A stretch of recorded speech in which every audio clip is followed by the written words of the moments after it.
All right, so this is kind of what I like my display screen to look like. You can see who's coming up, the lights, the numbers. I find it very efficient. This is just how I like to do it. I do not know why this is not working for me. So next, this is what it looks like on a cell phone. So each referee has their own little tab. You see ref right, ref head, and ref left. The judge is where this is most important. So head judge has to be paying attention. As you can see, the head judge has something that the other two referees do not have. Record no lift or record lift and select next lifter. It'll say record good lift if they got whites, like 2-1 or 3. And if the head judge does not select, record, and select next lifter, the display screen will not move on, the board will not move on. So they're running the show, assuming that the phones and the devices are all working.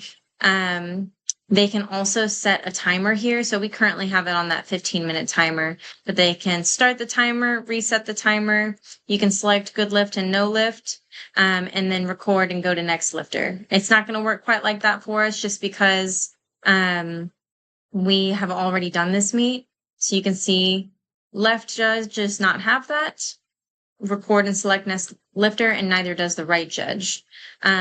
Whenever people are considering whether they are the left judge or the right judge, you are left or right based on what the audience is seeing. So if you are the audience looking at the platform, the left judge is on the left side of the platform based on the audience, and the right judge is on the right.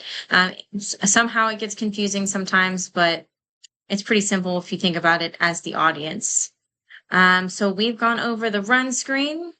We have gone over, let me go over one thing. So once that 15-minute timer is up, if you are running the meet, you actually need the scoring table to change it back to 1 minute so that when the head judge is selecting the timer, that the timer is actually running for 1 minute. So that's super simple. I think we've gone over everything though. Setup, imports, divisions, how to edit lifters. As you can see here, there's a lot of lifters in this page to edit.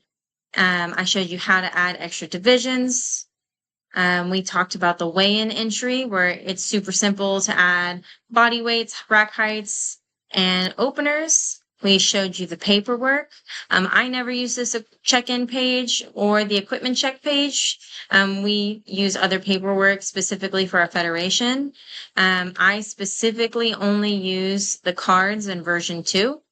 And then you can go here for the awards results and print out the papers if you'd like after the end of the meet. Usually I'm just looking at my laptop on the results page, and you can see all of the results from this page without printing anything. And then at the end of the meet, when everything is done and you need to submit all of your results, you can go to export. Now what you'll see here, if you haven't paid, LiftingCast is going to tell you to pay before you can export. If you export something without paying, it will show up blank. So pay your invoice, and then you have a LiftingCast standard export, an open powerlifting export, and then for us, Powerlifting United export. So from there, you can export anything you need. Other than that, I think we've gone over everything, and I've shown you some of my little tips like adding the best lifter divisions. I hope this was helpful for y'all when you're using LiftingCast.